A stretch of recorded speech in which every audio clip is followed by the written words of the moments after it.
Guys, it has been a mad year in this country, in the economy, socially, and most importantly, in property. And this is going to be a roundup of the year and all of that, but we'll get to that, guys. First of all, what I want to say, guys, is a big thank you to all of you. I reached a big milestone last month, guys. I got to 2,000 subscribers. Jesus Christ. Thanks to you guys, which is especially pleasing because I actually took 4 months of the beginning of this year off from January to May. I didn't make a single video for 4 months. So basically in the space of 7 months, I amassed 7,000 subscribers. So first of all, welcome guys. Thank you for your support, guys. Thank you for the continued growth. Each year, the channel grows at a faster and faster pace, guys. So I'm really grateful to you for all of your support, you existing ones who've been there from day one, and also all of you new ones, guys. So a big thank you for your support this year. So in this video, guys, I want to give you an overview of the year. A lot has happened in my personal property investing journey. I want to give you some lessons that I learned, and I want to tell you what I want to do next year in my property journey, onwards and upwards, new things and all that kind of stuff. So first of all, let's talk about what has happened this year, an overview. So I mentioned at the beginning of this video that I took 4 months off, guys. There are other videos that I made on this, but I have been suing a developer in an extended legal case to do with a development that I first saw in March 2020 during the global health crisis. It was off plan, and long story short, if you want to see the full detail, go and watch the videos on the channel. But what happened, guys, was essentially the developer ran into trouble and they did not complete the development by the originally scheduled date, which, if you can believe it, was November 2020. Guys, they still haven't finished the bloody thing now. It has been a nightmare.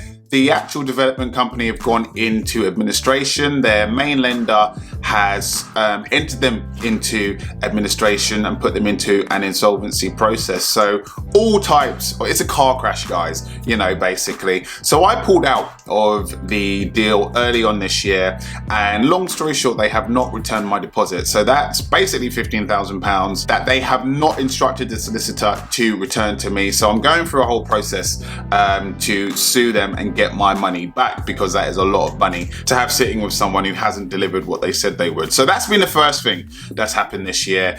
Secondly, guys, on a more positive note, I started the BRRR strategy, buy, refurbish, rent, refinance. I actually went on a weekend learning. It was an on-site patch day with a guy called Harvey.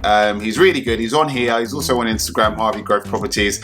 And I'd been wanting to get into BRRR for a while, and I'd followed him. And he's a guy who has been doing it for a long time, very experienced, got a lot of value out of that. And off the back of that, I bought property in Manchester, and I'm actually coming towards the end. As I make this today, I'm actually going to Manchester tomorrow to see the finished refurb project. It's my first ever refurb, so you know, it's been a bit of trial and error, but I'll be documenting it as well, so check out those videos early next year. But I've documented the progress of it, and I'm really excited, guys. It's something that I've always wanted to do. I've always wanted to buy in Manchester, and I've always wanted to do a refurb. So I've got two things, by God's grace. I've got two of my basically goals, you know, property goals, all in one. I also wanted to buy, guys, at auction. So that's another first for me. BRRR, first refurb, property in Manchester, and buying at auction. I just wanted the experience of doing those different things. So I've ticked a good few boxes in terms of my personal investing journey and my personal property investing goals this year. Also, guys, I am selling a property. So this will be the first time that I sell a property. I did a review of my portfolio. I started investing in 2018, and it's good to do assessments of your portfolio. And every time when a tenant moves out of my property, I have to pay round about £700 in inventory fees, in check-in and check-out fees, in renewal of tenancies.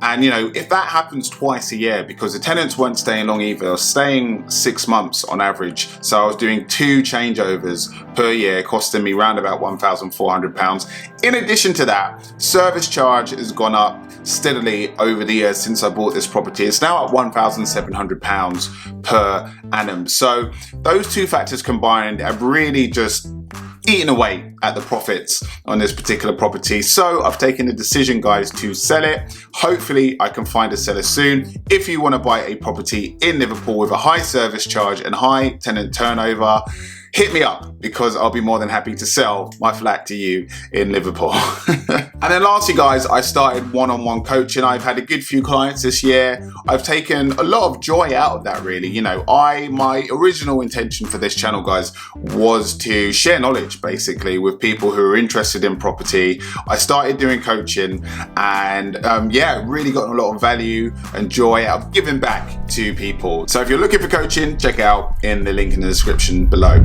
Okay, moving on, guys. What have I learned? This is some really key stuff that I wanted to share with you guys. They say that wisdom is learning from other people's mistakes and or experiences. So what is my first one that I've learned for this year? And this is just my personal preference. So I'm not saying that you should follow this, but you know, I'm all about sharing. It's my channel. So I'm going to share what I'm into. So guys, I am not investing in new builds anymore, especially off-plan new builds, because for me, in terms of my risk appetite, the risk is too much. And by the way, the first two properties that I bought were new builds. The first one was off-plan, that went fine.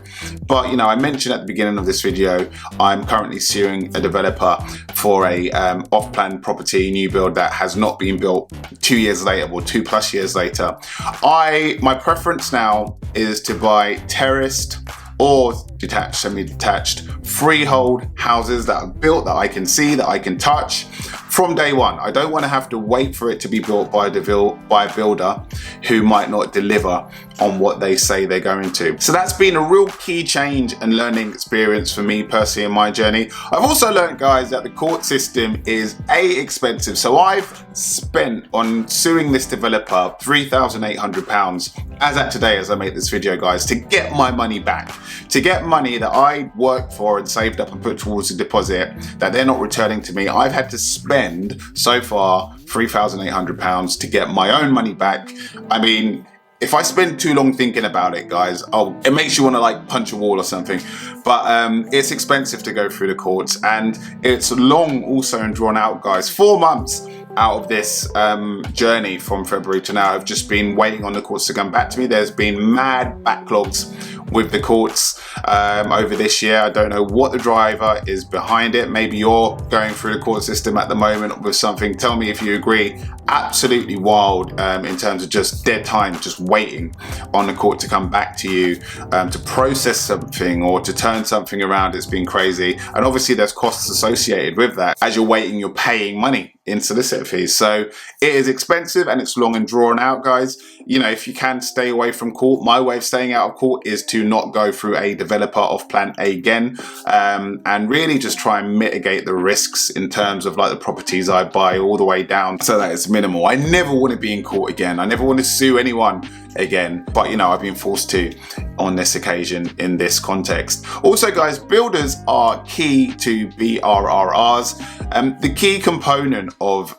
I would say, in my opinion, of that strategy is the refurb part. You can watch my video coming up in early January about my process of choosing builders. It is wild just in terms of some of the builders that are out there. By God's grace, I've gotten a really good builder who's been great with communication. He's delivered ahead of schedule, and I'm going to actually see his work tomorrow. So I'll be able to give you a complete assessment of the builder after I've seen the work. But so far, it's been great. But I can just imagine, guys, how much more stressful and long this would be if the builder, you know, was not communicating, who wasn't delivering what he said or she said they were going to, if they weren't giving updates, if they were going over budget. I can see how stuff goes out of control when it comes to builders and refurbs. So guys, builders are key. Choosing a good builder is key, guys. And then lastly, what I've learned this year, guys, is to reassess your portfolio periodically. I told you that I'm selling one of my portfolio properties,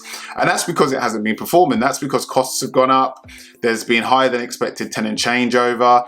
The service charge has gone up. So I'm like, you know, the whole point of me going into property was A, because I love it, but also I want to build my wealth. And if profits are being killed and eaten alive and cannibalized by, you know, certain factors, sell it and replace it, guys. It's like having a football team and being a manager, guys. You know, if a player's not performing, you sub them off or you sell them in this case. So reassess your property portfolio on a periodic basis every few years. And then lastly, guys, let's talk about my plans for next year. This year has been the most eventful year I've had by far in property.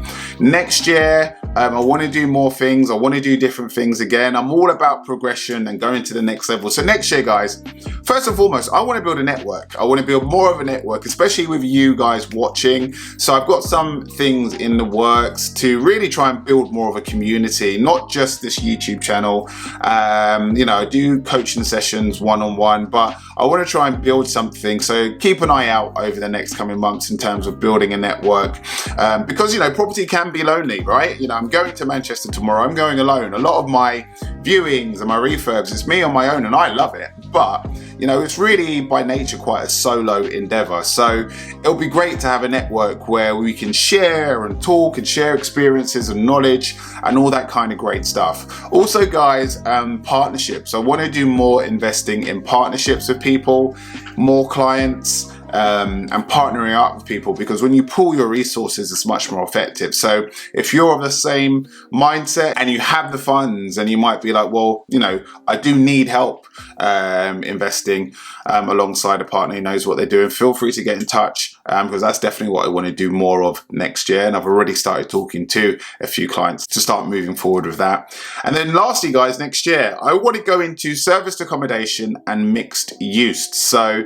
I'm looking for another strategy. I want to dip my toe into another strategy, service accommodation, that yields high, produces high levels of income, because, you know, I want to accelerate my income, because my goal is eventually to replace my income from working going to property full time. And I also like mixed use because you're basically investing. If you don't know what mixed use is, essentially the type of mixed use that I'm looking at is properties that have a commercial unit. In most cases, the properties that I'm looking at off license or a shop of some sort on the bottom and a residential unit above. So you've got basically two units in one and you're renting them out to two different tenants. The bottom one's going to be a commercial tenant, a business, and the top one a individual, a family, whatever. So really keen to go into those two particular strategies and types of properties next year, guys. So guys, that is an overview of the year. That's what's happened. It's what I've learned and what I'm going to do next year. Let me know in the comments how your year has been in property, whether you're just starting out and you're excited or whether, you know, you're going through stuff. Share your experiences. Guys, this is going to be my last video of the year. I am going to take a couple of weeks off for Christmas to be with family, to eat all the food that I can get my hands on, mince pies, turkey, all of that good stuff, to sit in my pajamas all day and watch TV. I'm not going to move over the Christmas holiday period. I hope you're not too. Have a great Christmas and New Year's, guys. Thank you for your support of the channel over this year. Continue to share it with other people that you think might find this content useful, and I'll see you guys in the new year.